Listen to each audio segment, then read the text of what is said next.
जय श्री कृष्णा। आज बात करते हैं जन्म कुंडली में जो 12 भाव होते हैं तो उनमें से क्या क्या विचार किया जाता है।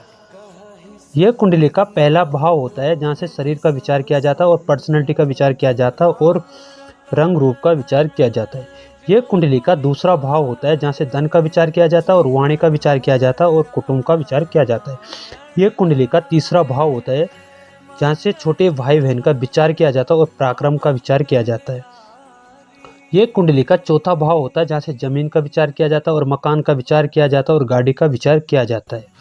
यह कुंडली का पांचवा भाव होता है जहाँ से संतान का विचार किया जाता है और विद्या का विचार किया जाता है। यह कुंडली का छठा भाव होता है जहाँ से रोग, ऋण, शत्रु और गवर्नमेंट जॉब का विचार किया जाता है। यह कुंडली का सातवां भाव होता है जहाँ से व्यापार का विचार किया जाता है और जीवन साथी का विचार किया जाता है।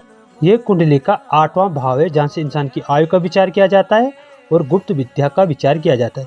यह कुंडली का 9वां भाव है जहाँ से इंसान का धर्म का विचार किया जाता है और भाग्य का विचार किया जाता है। यह कुंडली का 10वां भाव है जहाँ से काम का विचार किया जाता है और राजयोग का विचार किया जाता है।